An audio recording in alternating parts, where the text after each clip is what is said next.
Test. Andor. Andor. Luthen.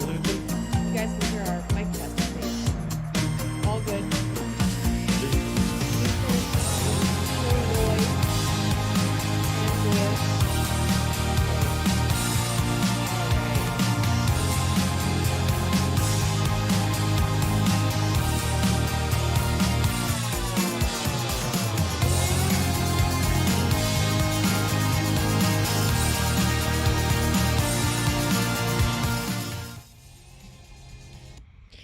Well, hello, Andorians. Andorians. Andorians and Skywalkers. Where are you guys hailing from? Welcome, everyone. We are hailing from Long Beach, California, Mm-hmm. which is where we are recording from. Yeah. So we're going to wait another minute and a half to 2 minutes.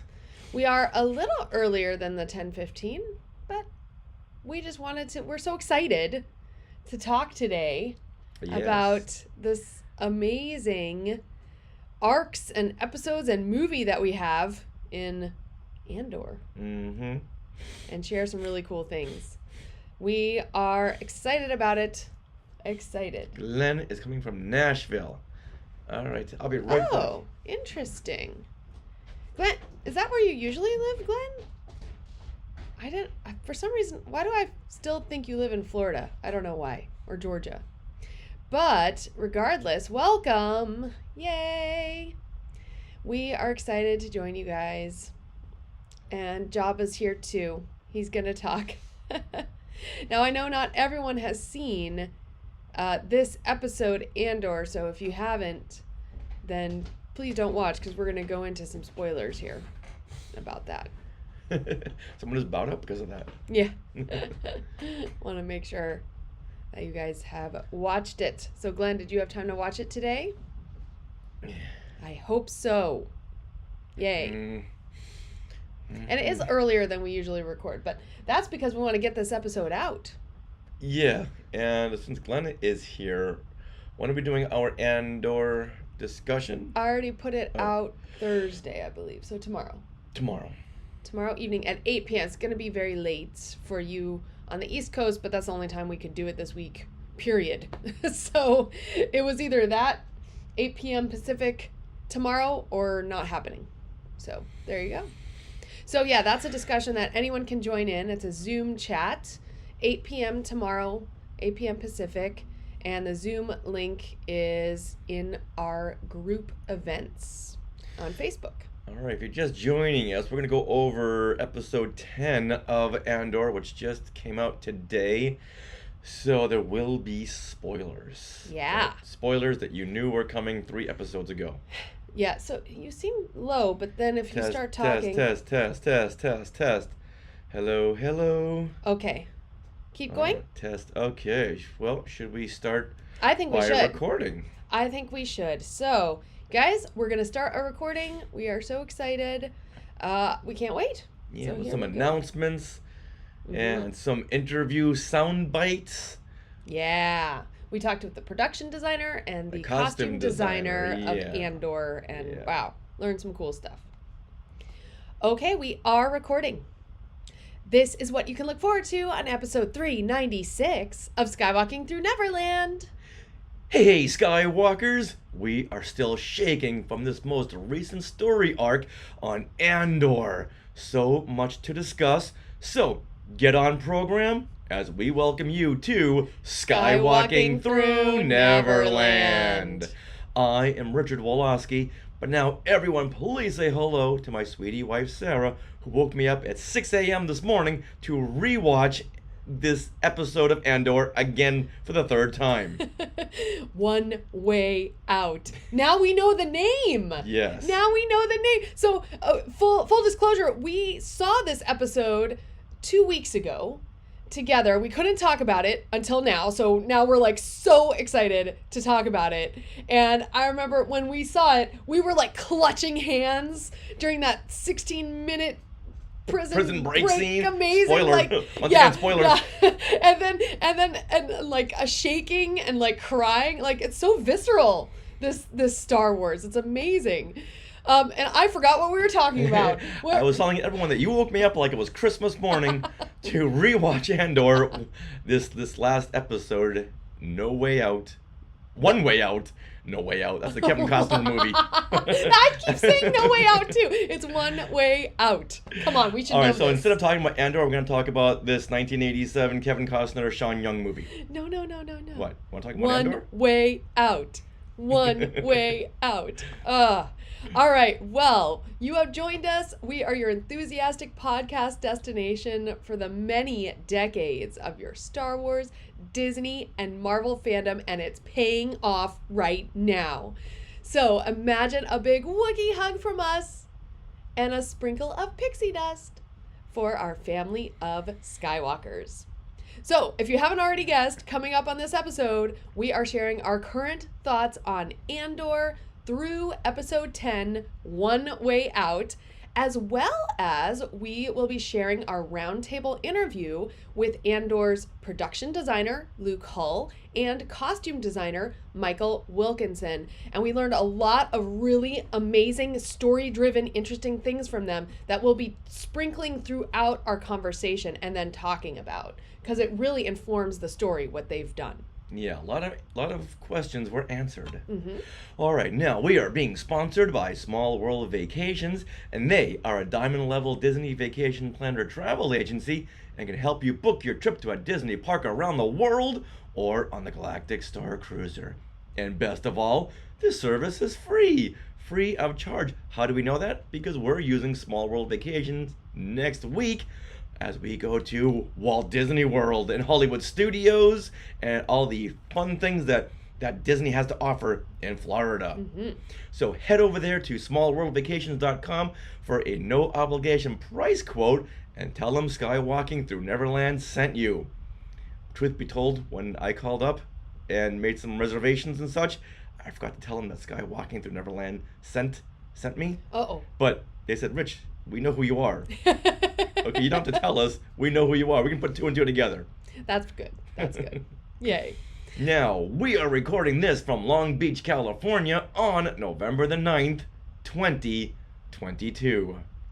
All right. What happened this day, today in Star Wars history, Richard? Well, I'm going to go back one day, okay? Because yesterday, on November the 8th, 2018, 4 years ago, StarWars.com announces the second Star Wars live-action series to premiere on Disney+.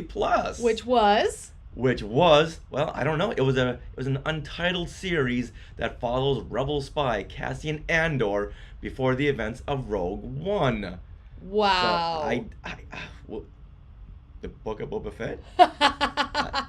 This is awesome. I know, so timely. So time 4 years ago, yesterday. We got the news that it was going to be a Cassian Andor TV series. Oh my gosh. I, for one, was very excited. I love these shows that follow one character throughout the events that we already know, but it fills in the gaps, such as Obi-Wan Kenobi. Mm-hmm. Loved that. And to know how Cassian got to the point where he was in Rogue One, how he killed that informant, why he killed that informant, what in him made him kill such an important piece of this puzzle, because this guy could get information. Suddenly the rebels weren't always the good guys. Yeah. They weren't bright white and the Empire stark black. There was some gray period. A gray area. I was very, very excited about Cassian Andor, the TV series. What did you think?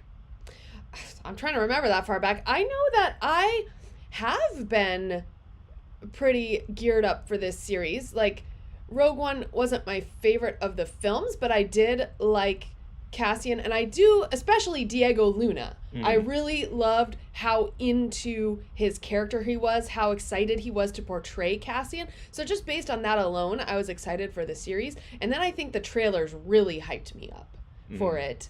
And just now seeing it, and the writing is just exceptional. Like, it's fantastic. So it's hard to recall what I really felt back then. Oh, okay. Well, I can tell you I was excited. So if I was excited, then you were excited, right? Yes. Okay, good. Mm-hmm. Good. All right, with that, do you know what I'm also excited about? What? Things we want to share. What a segue. Oh, I love it. Well, on November 17th, we will be at Galaxy's Edge on Batuu East at Walt Disney World. We are going to have a Skywalker meetup around 6 p.m. in front of the Falcon. So we'll post that on our social medias. And we know several of you are coming. We're so excited. I believe that Trisha Barr and BJ Priester will be there. David Mandervillian said he's going to try to be there. Yep. Because of work situations, he's not quite sure, but the more Skywalkers, the better. Meredith and Wesley and whoever you guys bring, we're so excited. So hopefully a lot of you will join us on that day. We'll be at Hollywood Studios all day. So we'd love to say hi. November 17th. Why is that day so important? Oh yeah, it's Life Day. Life Day. The official Star Wars holiday special day. Mm-hmm. So come and meet up with us. If you want to wear something red to really show that you are supporting Life Day, so much the better. We'll be wearing some of our new our new Life Day merchandise. If it comes in time. Yes. Yeah. I got a shipment notification, but then it hasn't actually shipped yet. Yeah. So New stuff at Galaxy's Edge and at Shop Disney. Yeah, we're excited. And we just kept pressing buy. It's true. All right, do you know what else is coming up? What? Our 400th episode of Skywalking Through Neverland. 400. And I'd like to say 400 very quality episodes. I'll say, and we have produced more episodes than that of other series as well, so... Like classic Marvel Star Wars comics, Exactly. Step in Time. Mm-hmm. So now... Wow. 400 episodes. Yes, we are. So the question remains, what are we going to do for our 400th episode? Well... Richard, that's a you question. You're the production person. Producer? The producer. Thank you. Well, you know what? Then I'm going to turn it over to the Skywalkers. Skywalkers, what do you want to see us do for our 400th episode? So much to go through, so much to do, so many options. Yeah. But we want to see what the Skywalkers have in mind. So please let us know, and we'll put out a post about this as well. Well, and our show couldn't be done without you. So we want to make you a part of our 400th episode. That's in about 1 month. Wow. Mid-December. Oh my goodness. Okay. Oh, wow. All right, we're going to start preparing. Okay. Well, also exciting news. Today in Star Wars History, Part 2 is available for pre-sale. And I know many of you have already pre-ordered, but if you haven't yet, please head to skywalkingthroughneverland.com/book and pre-order your autographed copy by both Richard and I of Today in Star Wars History Part 2. This will ship by November 29th. It may ship before that, but we're giving ourselves a little breathing room there because of holidays and Lost traveling Con. and Lost Con. So, Richard, do you want to tell about Lost Con? Well, yes, I do. The weekend of November 25th through the 27th, we will once again be at Lost Con. This is a small convention held at the LAX Marriott right here in Los Angeles, and it's more of a literary convention more than like the pop culture convention. Sci-fi literary, yeah, I would say. Yes. But it is intimate, and you can talk to a lot of people there. Yeah, they have a lot of big guests. Mm-hmm. We do panels there and game shows there we've done in the past. And this year, we have a really, really fun panel that I can't wait to do. I've been wanting to do this for years. And now we get a chance to do it. It's called Classic Days of Ridiculous Star Wars Rumors. And this will be held on November 26th, which is a Saturday, at 1 p.m. So before every Star Wars movie would come out, these magazines, Fantastic Films, Monsters of Filmland, Star Warp, Star Force, all those kind of magazines would just post these rumors that they've heard or just speculation. Like one magazine was speculating that Boba Fett was Luke's mom. Oh my gosh. And wow. Mark Hamill That's forward thinking, actually. Very much so. And Mark Hamill backed that up. Really? He didn't say it was true. He did say, that would be interesting because of To find out the rest of that sentence, come see us at LozCon.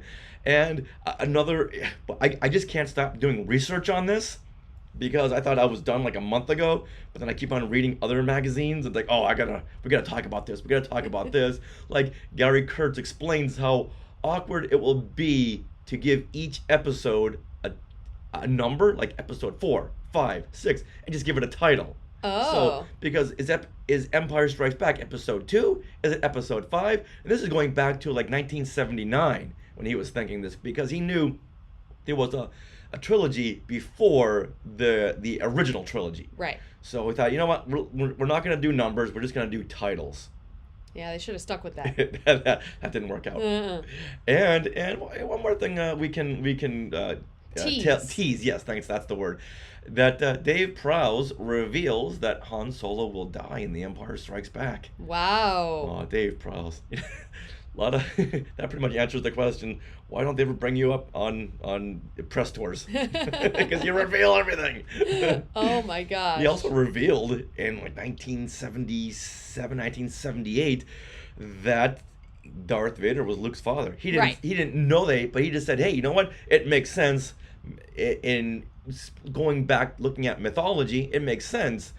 Well, people at Lucasfilm like, Dave, ixnay, don't speculate. We keep telling you that. Mm-hmm. And this is why we won't bring you to Star Wars Celebration.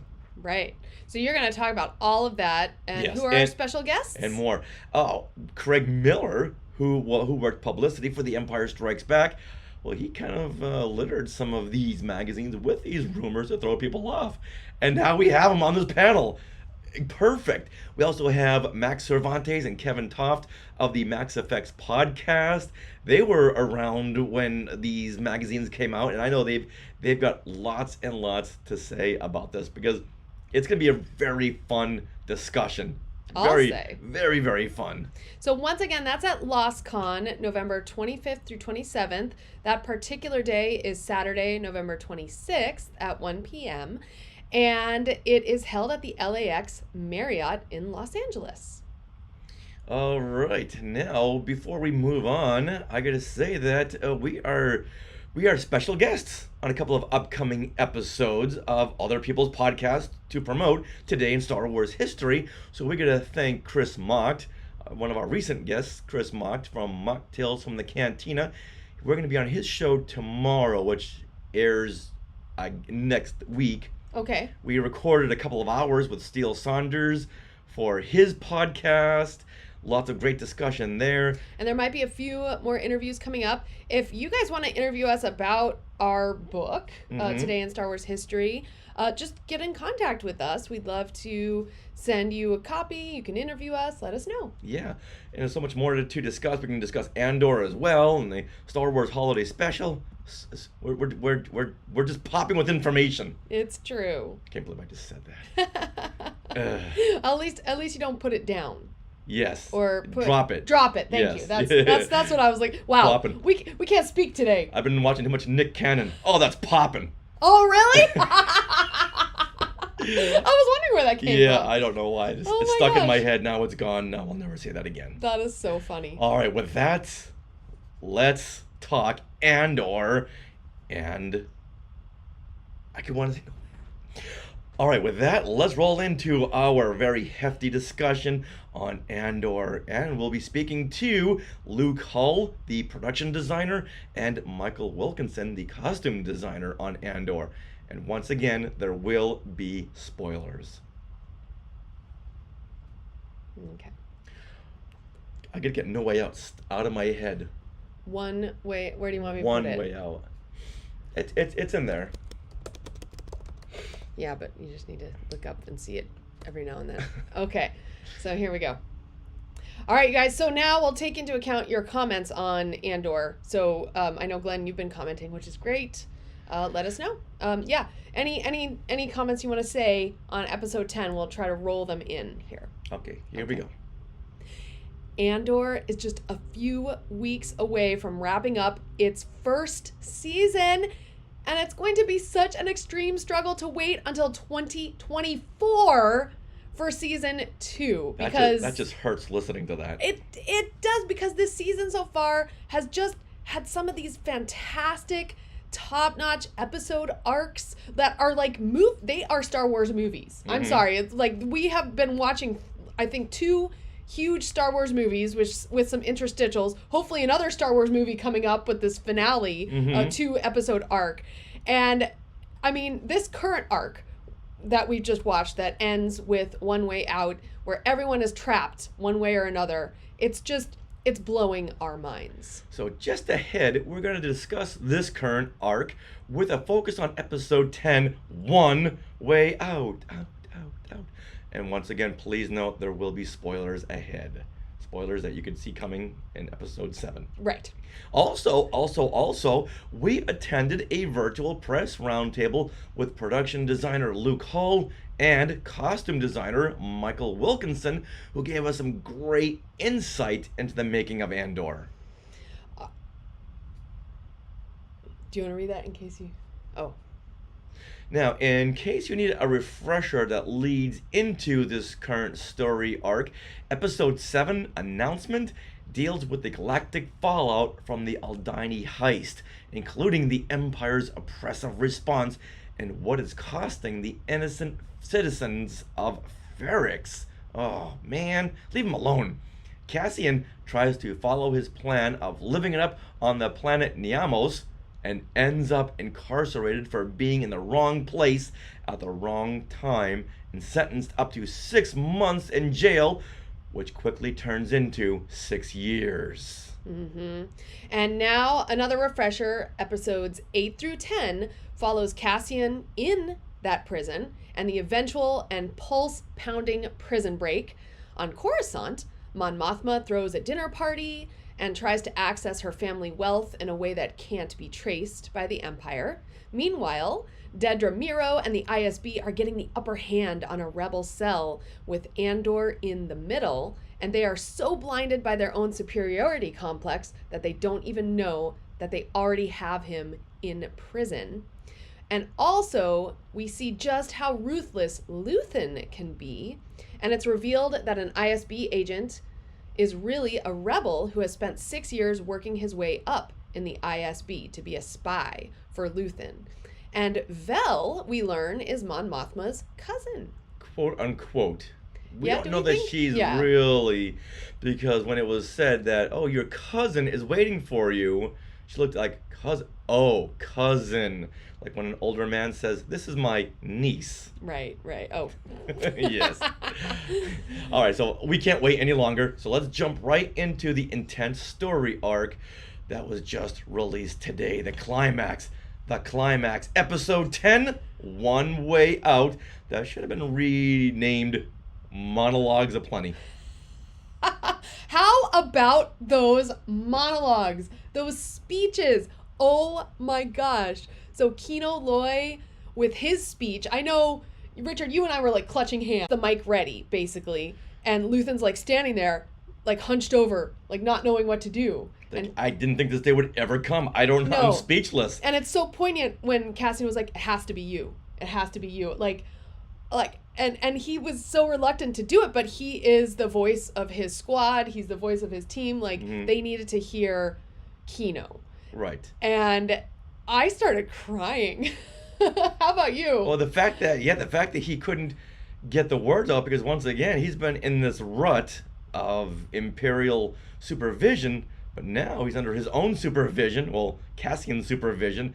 Well, he's got to reprogram himself all within seconds. And just the speech of, "Don't die making what the Empire wants. Die fighting the Empire." Right. I'd rather just die fighting. Echoing Cassian's Cassian. words and just telling them, this is it. This is it. We're not going to be cogs in the Imperial wheel any longer. This is the way out. Now is the time. And one thing I noticed with the captions, because we always watch these shows with captions so we don't miss Cassian at that point. So Cassian is the voice of this rebellion, but he's stepping back and making sure the right person is leading. And that's one thing about Cassian, go on a little tangent here, but Cassian did that several times. Like they showed his team of 7 men when they're building whatever they're building. At one point, The Death Star. Cassian, he wants to fly under the radar? Or why do you think he did that? He gives credit to someone else. I think he's a team player. Okay.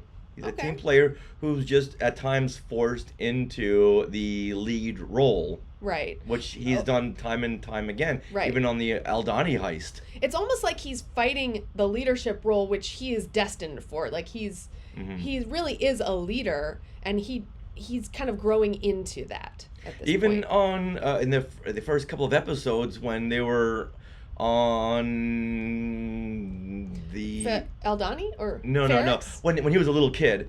Oh, and yes. he had to climb into that Canary, yes, climb into the ship. He took the lead into going further That's into true. seeing what was going on. Yeah. So he's not a passive character. No, he's not at all. Should we talk about Cassian's character arc here? Sure. Okay. Sure. Then we'll get back to. I think we already started. We're jumping around our notes. Yeah. We already started talking about Cassian's character arc. Yeah. So I love. Okay. So in the press, Tony Gilroy, who is our showrunner, has talked about how this season is the education of Cassian Andor. And so each episode, he learns something. Like in the beginning, Cassian is very rudderless. He owed people money. He's on the outs with relationships. Like he was obviously with Bix, but now is not. He's a disappointment to his mom. His mom, the woman who plays him, has talked about that. Like that's not really portrayed in the show, but Marva, yeah. But he's a disappointment to her. Well, she's kind of said it over and over again. Yeah, that's right. And you do see that. In so many words. You do see that when he comes back from the Aldani heist and he can't say anything. And she's like, oh, you don't understand. It's like, well, actually I do. I was there.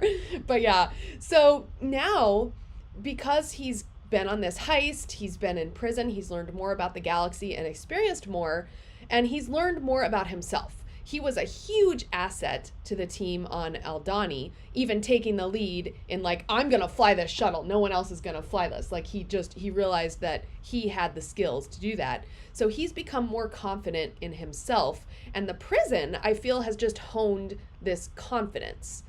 And also, Luthen, predicted in that episode announcement, that he was glad that the Empire was cracking down after the Aldani heist. He wanted that to happen because...